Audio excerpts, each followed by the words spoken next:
Eu quero cumprimentá-los com a paz do Senhor Jesus. Quero externar minha gratidão a Deus pela oportunidade de poder estar aqui mais uma vez, nessa oportunidade para gravar a aula de número 7 da classe dos jovens. Tive um atrasozinho, um problema técnico, mas estamos aqui. Glória a Deus, né? E nessa oportunidade, nós estamos estudando nesse segundo trimestre, aliás, 2024, o padrão bíblico para a vida cristã, caminhando segundo os ensinos das Escrituras Sagradas, ou das Sagradas Escrituras, enfim. E nessa oportunidade, lição de número 7, estaremos comentando sobre a realidade do casamento, né? Está escrito no texto áureo aqui: portanto, o que Deus ajuntou, não separe o homem. Hoje, nos dias atuais, tem uma banalização muito grande, né, do casamento. Parece que as pessoas brincam de estar junto, de separar, de casa, descasa. É um negócio sério. Temos conhecimento de causa de pessoas que eu conheço que já se casaram 2 vezes, depois casou, separou, divorciou, depois casou de novo, enfim. E isso é um adendo. Tem outras situações que as pessoas estão banalizando a questão do casamento. Só que o casamento é bíblico, é uma realidade bíblica, é um fato, né? O casamento é a bênção de Deus, planejada por Deus para o homem e para a mulher, entendeu? Então foi Deus que planejou o casamento. Então o tema é a realidade bíblica do casamento. Nós estaremos ministrando essa aula no dia 19, estaremos aprendendo no dia 19 de maio, próximo domingo, tá? E nós vamos mostrar aqui o casamento dentro da perspectiva bíblica, saber como deve ser o tratamento entre o casal, e ressaltar aí algumas questões importantes do casamento, né? E nós vamos estar trabalhando essa questão aí, tá certo? Vamos para a aula propriamente dita. Nossa aula está dividida em tópicos, como sempre, como de praxe, não é? Nós temos o tópico de número 1, o que é o casamento. O tópico de número 2 é o tratamento entre o casal. E o tópico de número 3 é outras questões sobre o casamento, né? Então nós vamos estar trabalhando essas questões. Inclusive, ontem eu fiz uma exposição na congregação em que sou pastor sobre a carta de Paulo a 1 Coríntios, capítulo 7, onde Paulo trata bastante, um pouco mais abrangente. Aliás, é um dos maiores compêndios que ele fala sobre o casamento, está ali, apesar de termos também Efésios, né, capítulo 5, mas no capítulo 7 ele trabalha muito essa proposta, tanto para jovem, como para viúva, como casados, e ele faz uma proposta diretamente. Primeiro, Paulo trabalhou a questão do casados não cristão, do casados cristão e dos que não são casados, e dos jovens, né? Então essa era a proposta de Paulo, respondendo às perguntas dos irmãos de Corinto, né? Aquela igreja nova, e eles tinham muita dúvida, e ficavam questionando, e Paulo respondendo a eles, não é? Via carta, obviamente, tá certo? E, enfim, o texto bíblico em classe, aqui está proposto em Marcos capítulo 10, verso de 1 a 9, diz assim: levantando-se dali, foi para o território da Judéia, além do Jordão, e a multidão se reuniu em torno dele, e tornou a ensiná-los como tinha por costume. Versículo 2: e aproximando-se deles os fariseus, perguntaram-lhe, tentando, é lícito ao homem repudiar sua mulher? Mas ele respondendo disse-lhe, que vos mandou Moisés? Versículo 4: e eles disseram, Moisés permitiu que escrevia uma carta de divórcio e repudiar. E Jesus respondendo, disse-lhe: pela pureza do vosso coração, pela dureza do vosso coração, vos deixou ele escrito esse mandamento. Porém, desde o princípio da criação, Deus o fez macho e fêmea. Por isto, deixará o homem o seu pai e a sua mãe, e unir-se-á a sua mulher, e serão os dois uma só carne. Assim já não serão mais dois. Assim já não serão dois, mas uma só carne. Portanto, o que Deus ajuntou, não separe o homem. Ok? Nessas instruções, uma das instruções mais valorizadas da fé cristã é o casamento. Uma das instituições, né? É o casamento. Por meio dele, Deus abençoa a união lícita entre um homem e uma mulher, bem como os filhos, né? E dessa união. Mas esse modelo divino vem sendo aí ameaçado por uma série de opções modernas que negam aí a união pretendida por Deus, tirando aí a sua sacralidade, né? E banalizando o projeto divino. Nesta lição vamos estudar sobre o casamento segundo a Bíblia. Então veremos o que é o casamento. Uma definição: o casamento pode ser definido como uma união entre um homem e uma mulher que decidem formar uma família, apoia-se mutuamente, demonstrando amor e respeito um pelo outro, por meio de um acordo perante Deus, né? E a sociedade, né? Então reiteramos que a palavra de Deus quer que essa união seja feita entre homem e uma mulher, pois tal perspectiva vem da própria criação divina, que Deus fez o homem e uma mulher para que se ajuntasse e se completasse. Sempre que há um casamento, ele é realizado com a presença de três participantes: Deus, o Criador, o homem e a mulher. Então, esses seres criados, né? Deus e o casamento. Como vamos lidar com isso? O Eterno também participa do casamento, pois ele foi quem instituiu. Então, ele é o prepulsor dessa instituição, casamento. Porém, desde o princípio da criação, Deus fez macho e fêmea, né? Desde o princípio, Deus fez macho e fêmea, e Deus estabeleceu os princípios pelos quais o casal deve se relacionar. De maneira que, se um homem é fiel à sua esposa e cuida dela, ele é fiel ao Senhor e demonstra o seu temor a Deus, ao Eterno, no caso. E se o Senhor é fiel, se a mulher é fiel ao seu esposo e ele cuida dela e cuida dele, enfim, ela demonstra sua fidelidade e temor a Deus, né?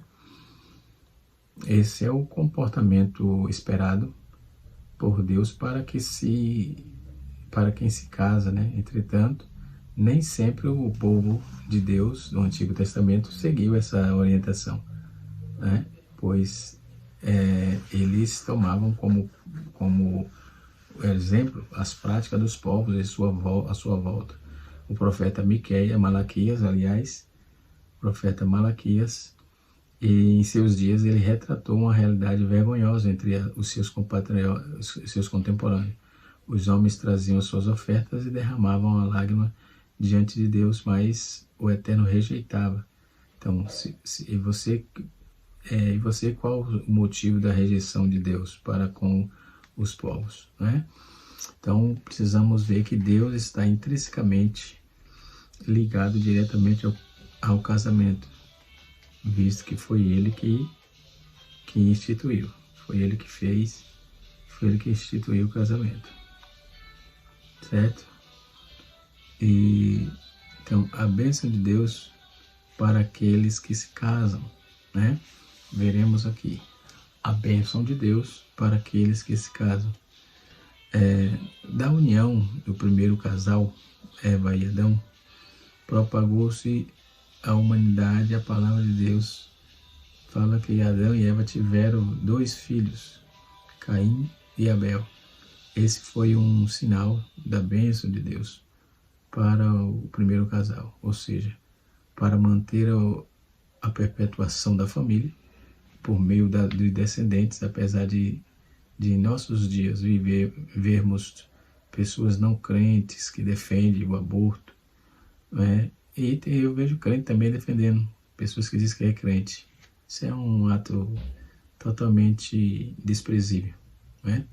Apesar de nosso Deus, de nossos dias vermos pessoas que não são crentes, defendem o aborto, a palavra de Deus nos diz que ter filho é um sinal de bênção de Deus, é uma dádiva de Deus. Filho é herança do Senhor, não é?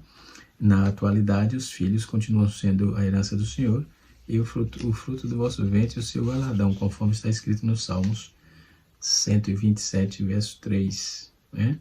Então, podemos observar o quanto de informações que temos sobre essa questão. O comentarista ele usa aqui um livro de usos e costumes. Eu tenho esse material aqui, está aqui no fundão, aqui por fundo, é de Glover, Ralph Glover. Ele usa bastante, bebe da fonte aqui, interessante, quando ele vai fazer alusão sobre as práticas do casamento arranjado, não é?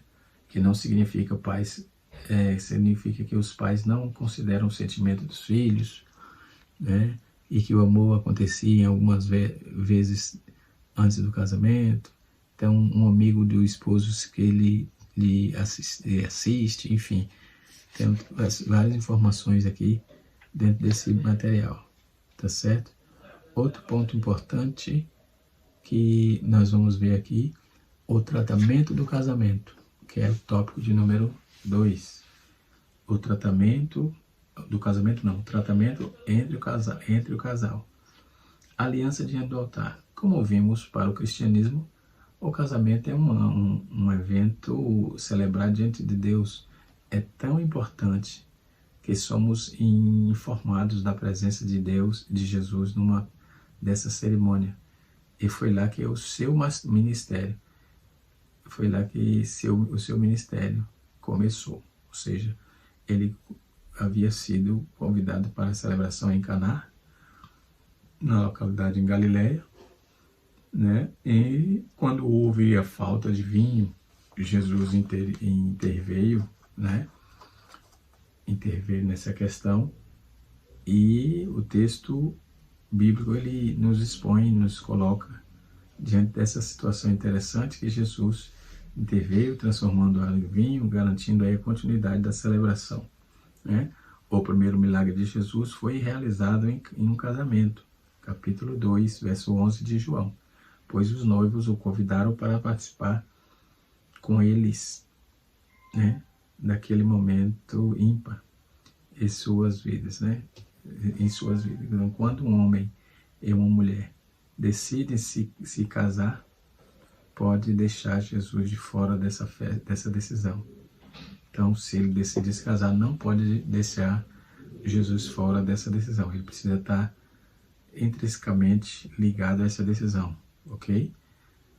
O trato com a esposa, o amor às escrituras, a honra. O esposo deve honrar a esposa pois ela é a participante com ele na vida eterna. A proteção, cabe ao homem também defender a sua esposa e promover o que for necessário para que ela se sinta protegida, e essa proteção deve ser física, emocional e espiritual. Proteção física, espiritual e emocional, né? Essas orientações com relação aos homens são bem contundentes, né? E precisam aí ser seguidas. Então o apóstolo Pedro ele destaca aqui que o esposo não trata bem, se o esposo não tratar bem a esposa, suas orações serão impedidas. Então, se não trata bem a esposa, não adianta orar não, vai ter dificuldade. As orações serão impedidas, está escrito na palavra de Deus. Então, a mulher e o tratamento com o seu esposo. Salomão destaca aqui, quem encontra uma esposa, encontra algo excelente, né? Então, ele alcançou a benevolência do Senhor, Provérbio 18, verso 22. Né? Então, quando vamos observar toda essa tratativa do texto, né, observamos que revela assim, a importância do casamento. Então, na palavra de Deus, encontramos regras de convivência para o homem, para a mulher, né, e assim sucessivamente. Então, dentro desse conceito, dessa lição do casamento, nós observamos que o trato com a esposa, por exemplo, Deus estabeleceu princípios para que o homem convivesse com a sua mulher, com a sua esposa. Dentre esses princípios está o amor às Escrituras Sagradas, que afirma que o marido deve amar a sua esposa, como também Cristo amou a igreja, Efésios 5, verso 25, né? É o padrão bíblico de Deus para que o homem aprenda a amar a sua esposa. O amor de Jesus pela igreja, não menos que isso, né? É o que o homem tem que cuidar da mulher, amar como Cristo amou a igreja, ok? Outras questões que vamos ver dentro do casamento é a mulher e o trato com seu esposo. Então, Salomão vai fazer a tratativa aqui, faz uma abordagem interessante no Provérbios 18, 22, e também Provérbios 21, versículo 19. Da mesma forma que há regras claras de convivência para o homem, há também ordenança para as mulheres. A esposa deve honrar o seu marido, respeitando-o e sendo submissa. A submissão tem o sentido de deixar de estar debaixo da mesma missão. Homem e mulher não são concorrentes diante de Deus, e nem deve ser para com os outros, né? São companheiros que trabalham junto pelo reino de Deus, cada um com a sua função específica em seu lugar. Trabalharam juntos para construir uma relação sólida, né? E assim sucessivamente. Observamos que o tratamento do casal diante do altar é interessantíssimo, é necessário. Primeiro, vamos observar tudo isso dentro desse conceito aqui da nossa lição, ok? O comentarista, ele fala que quando o marido e sua esposa usam situações públicas para diminuir um ao outro, são coisas terríveis, não pode acontecer, né? Quando o marido usa a esposa como alvo de suas piadas e vice-versa, quando o marido chama a sua esposa de nomes ofensivos e vice-versa, quando o marido e sua esposa demonstram pouquíssima atenção um para com outros, isso é prejuízo, isso não é normal, isso está errado. Então, quando o marido raramente ajuda nas tarefas da manutenção do lar, quando o casal não consegue conversar sobre as diferenças entre uma discussão ou briga acalorada, aliás, né? E quando o marido empurra para a sua esposa a responsabilidade de tomar decisões, né? É um prejuízo, porque não é normal isso, está errado. Isso está no livro Querida, Há Algo Errado, um livro que é adaptado aí de William Page, né, lançado pela CPAD, nas páginas 21 e 22, comentarista breve da fonte também, tá certo? Outro ponto importante é as 3 outras questões acerca do casamento, questões sobre o casamento. A morte encerra o casamento. O casamento é uma aliança com Deus, o Eterno, que só determina quando um dos cônjuges falece. Aqui no livro de comentário, o comentarista vai fazer uma abordagem interessante, e aí nós temos aqui. Então, quando um dos cônjuges falece, nos dias do apóstolo Paulo, por exemplo, como também acontece nos nossos dias, havia caso de viúva, e ele recomendou que se a mulher viúva quisesse casar novamente, estava livre para isso, desde que se casasse no Senhor. Então esse é o princípio também que vale para os solteiros, que ainda não contraíram núpcia, né? Um cristão jamais deve se casar com alguém que não seja crente, por mais bondosa que a pessoa seja. Paulo escrevendo aos Coríntios pergunta: e que comunhão tem a luz com as trevas, né? Então a fé ensina que para o casamento seja harmonioso, para que o casamento seja harmonioso, deve ser pautado aí por princípios espirituais e não somente nos atrativos físicos, pela beleza e assim sucessivamente. Depois temos outro problema aqui, que é a questão do divórcio. O divórcio é o fim de uma união conjugal pela lei dos homens. Ela não foi planejada por Deus, pois era uma prática considerada comum nos tempos bíblicos, por causa da dureza do coração de muitos. Havia quem pensasse que o divórcio poderia ser iniciado por qualquer motivo, quando uma comida que foi queimada durante o preparo, ou porque a esposa havia sido mudada, né, na sua jovialidade. Com o tempo, Jesus deixou claro que o divórcio em casos de relações sexuais ilícitas era uma exceção. Capítulo 19, verso de número 9, em Mateus. Em nossos dias, o divórcio ganhou uma proporção alarmante, né? Mesmo entre aqueles que se dizem servos de Deus, é preciso lembrar que a quebra da aliança do casamento e com o cônjuge tem um preço muito alto a ser pago. E quem sofre com isso são os filhos, né? Aí tem a questão do morar junto. Morar junto, lamentavelmente, o casamento vem sendo aí considerado dispensável por muitos jovens, muitos adultos, né, da nossa sociedade, que optam por morar junto. Há até aqueles que dizem que o amigado com fé é casado também. Isso está tudo errado, né?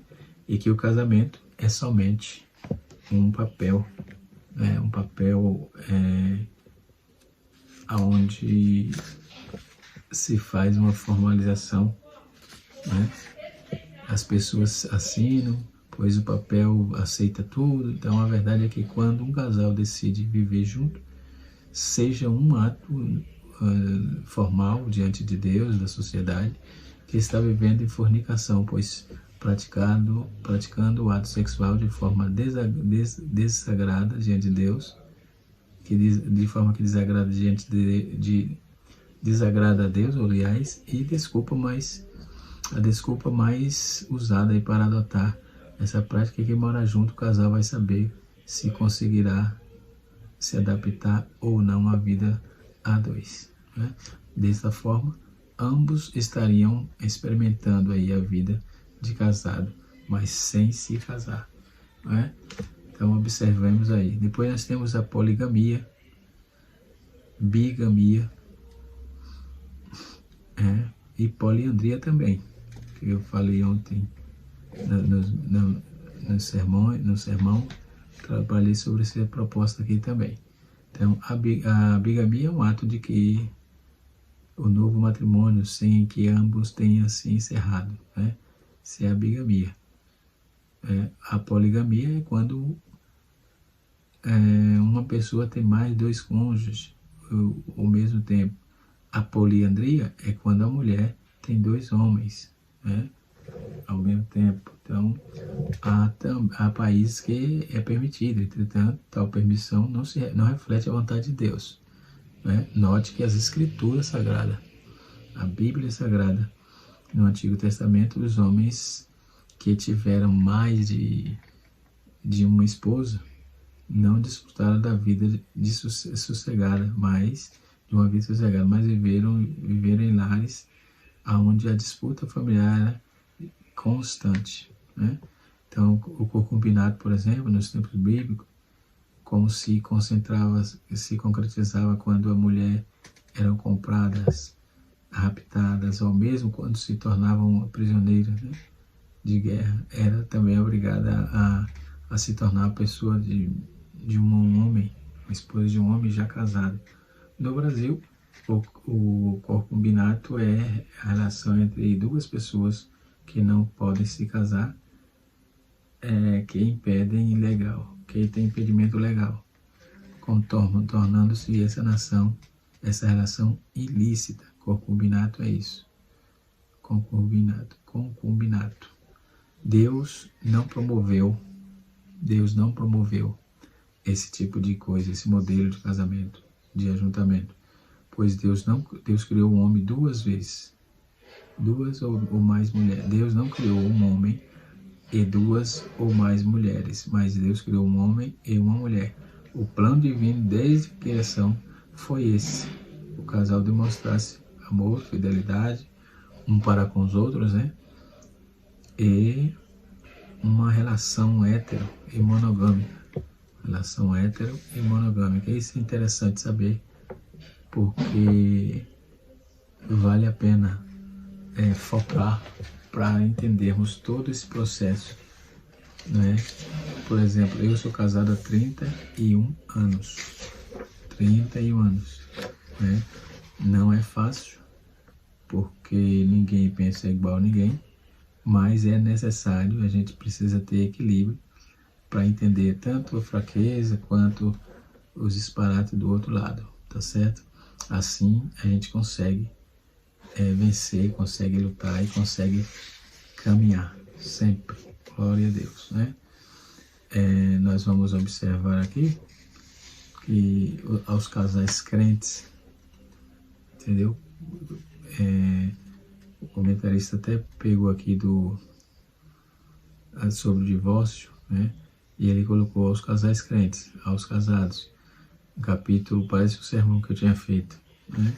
Bem divididinho aqui. Eu fiz o sermão ontem baseado em cima dessa visão aqui do capítulo 7. 1 Coríntios capítulo 7, verso 10, né? E aos casais misto, aos outros, capítulo 7, verso 12 e 13. E essa passagem refere-se aos casais crentes, os quais não deveriam divorciar. Esta é a regra geral, né? Se não houver algum motivo permissivo, Deus não permite que divorcie, não. Deus não permite. O divórcio, nesse caso, não é permitido por Deus, né? Mas aos outros digo eu e não o Senhor: se algum irmão tem mulher descrente e ela consente em habitar com ele, não deixe.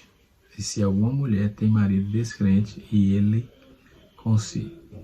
consente em habitar com ela, não deixe.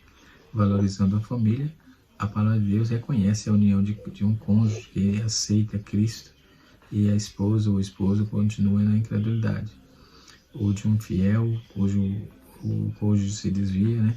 Então o crente não deve tomar a iniciativa do divórcio. Deve deixar que os descrentes façam isso. Mas o crente não pode fazer esse tipo de situação, esse tipo de ato, não é?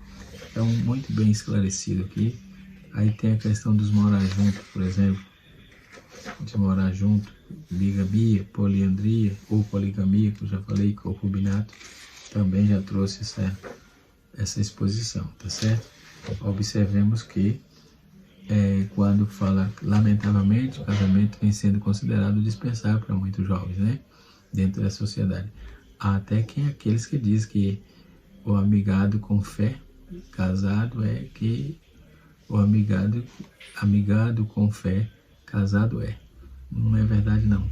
O que o casamento é somente um papel que o pessoal, assim, as pessoas assim, né? Que aqui o papel não aceita tudo, tá? Então é verdade que quando um casal decide viver juntos, sem um ato conjugal diante de Deus e da sociedade, estão vivendo em fornicação, pois estão praticando um ato sexual de forma que desagrada a Deus. Então não está fazendo certo, não tem como dizer que está certo, tá certo? Que Deus tenha misericórdia, que Deus nos ajude, que Deus continue nos guardando, nos iluminando. E os jovens, essa lição veio a calhar para muitos jovens que estão querendo casar, estão buscando aí, né, as oportunidades, e que ela surja e você abrace com responsabilidade, temor e tremor, tá certo? Que Deus em Cristo nos abençoe. Canal Rascunho DBD, ensinando para transformar vidas.